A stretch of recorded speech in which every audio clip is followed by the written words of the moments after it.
Yes. അങ്ങനെ ഞങ്ങളും എമ്പുരാൻ കണ്ടു. ഇതൊരു ലേറ്റ് പോസ്റ്റ് ആണ്. ബിക്കോസ് ഞങ്ങൾ എമ്പുരാൻ സെക്കൻഡ് ഡേ തന്നെയാണ് കേട്ടോ കണ്ടത്. അപ്പോൾ അതും ഞങ്ങളുടെ ഫസ്റ്റ് ഒരു എക്സ്പീരിയൻസ് നമ്മളിവിടെ ഒമാനിൽ വന്നിട്ട് ഞാനും മമ്മി ആദ്യമായിട്ടാണ് ഒറ്റയ്ക്ക് അതും സെക്കൻഡ് ഡേ പോകുന്നത്.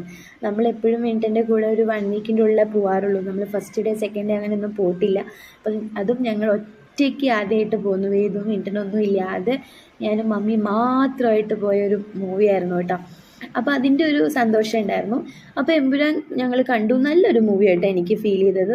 തലേ ദിവസം, അതായത് നമ്മുടെ എമ്പുരാൻ ഇറങ്ങിയ ഫസ്റ്റ് ഡേ തന്നെ റിവ്യൂസും സോഷ്യൽ മീഡിയയിലെ കമൻസും എല്ലാം കണ്ടപ്പോൾ മൂഞ്ചിയ പടം അത് ഇത് നെഗറ്റീവ് എന്തൊക്കെയാ പറഞ്ഞിരുന്നതെന്ന് ഒരു പിടുത്തമില്ല. അപ്പോൾ നമ്മളിതൊന്നും ശ്രദ്ധിച്ചില്ല, ജസ്റ്റ് കണ്ടു എന്നല്ലാതെ അത്രയൊന്നും എക്സ്പെക്റ്റ് ചെയ്യാതെ പോയത്. ലൂസിഫറിൻ്റെ പോലെ ആയിരിക്കും അങ്ങനെ ഒന്നും എക്സ്പെക്റ്റ് ചെയ്യാതെയാണ് ഞങ്ങൾ പോയത്. എനിക്ക് പേഴ്സണലി നല്ലൊരു മൂവി ആയിട്ടാണ് തോന്നിയത്. നമുക്ക് രാഷ്ട്രീയപരമായിട്ട് അല്ലെങ്കിൽ ആധികാരികമായിട്ട് അതിനെക്കുറിച്ചൊന്നും എനിക്ക് അങ്ങനെ കൂടുതൽ പറയാൻ അറിയില്ല.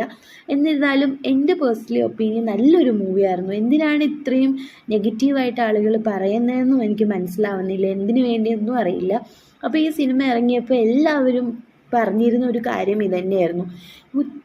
ഇത്രയും നല്ലൊരു മൂവീനെ എന്തിനാണ് ഇത്രയ്ക്ക് മോശമായിട്ട് ഓരോരുത്തരും വീട്ടിലിരുന്ന് ഇങ്ങനെ പറയണം, സിനിമ കണ്ടിട്ടാണോ പറയുന്നതെന്ന് പോലും പലരും പറയുന്നുണ്ടായിരുന്നു. ഈ സിനിമയുടെ മേക്കിംഗ് ആയിക്കോട്ടെ എല്ലാം ഇപ്പോൾ 1 വീക്കായല്ലോ, മിക്കവരും ഈ സിനിമ കണ്ടിട്ടുണ്ടാവും. എല്ലാവരും കണ്ടവർക്ക് ആർക്കും അയ്യോ എൻ്റെ കാശ് വെറുതെ പോയി അങ്ങനെ ഒരു ചിന്ത ഉണ്ടാവാൻ ചാൻസ് ഇല്ല. മിക്കവർക്കും ഇഷ്ടപ്പെട്ടിട്ടുണ്ടാവും അതിൻ്റെ പിക്ചറൈസേഷൻ എല്ലാം. പിന്നെ ഇതിൻ്റെ പ്രത്യേകത എന്ന് പറഞ്ഞാൽ മിക്ക സിനിമകളിലും ചെറിയ ക്യാരക്ടേഴ്സിന് ജസ്റ്റ് ഒരു ഗസ്റ്റ് റോളേ ഉണ്ടാവുള്ളൂ. ജസ്റ്റ് സംസാരിക്കാനുള്ള ഒരു ഇതും ഉണ്ടാവില്ല, ചിലപ്പോൾ ജസ്റ്റ് ഫേസ് മാത്രം കാണും.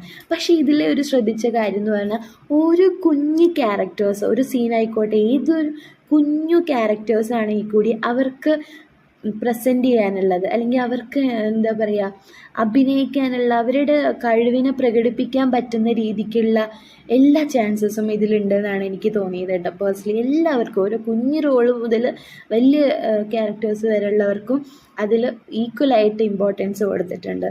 ആരെയും അതിൽ എന്താ പറയുക വില കുറച്ച് കണ്ടിട്ടില്ല. എല്ലാവർക്കും ഈക്വലായിട്ടാണ് എനിക്ക് തോന്നിയത് പേഴ്സണലി. അപ്പോൾ അതുകൊണ്ട് നല്ലൊരു മേക്കിംഗ് ആയിരുന്നു. കൂടുതൽ നമുക്ക് അതിനെക്കുറിച്ച് പ്രശ്നങ്ങളിലേക്കൊന്നും പോകുന്നില്ല. പക്ഷേ ഇത്രയും മാത്രം എന്തിനാണ് ഇങ്ങനെ മോശമായിട്ട് പറയുന്നത്? ഇപ്പോൾ വാവ് അടിപൊളി മൂവി അങ്ങനെയൊന്നും പറയാനില്ല, നല്ല മൂവിയായിരുന്നു. അതായത് അങ്ങനെ ഞങ്ങൾ കണ്ടു. പിന്നെ ഞാനും മമ്മിയും കൂടി കുറച്ച് നേരം ഇവിടെയൊക്കെ ഒന്ന് കറങ്ങിയിട്ടാണ് വന്നേട്ടോ. പിന്നെ നമ്മൾ പോപ്കോണും ഇതൊക്കെ കഴിച്ചു. അങ്ങനെ ഞങ്ങൾ വീട്ടിലെത്തി. നല്ലൊരു എക്സ്പീരിയൻസ് ആയിരുന്നു കേട്ടോ.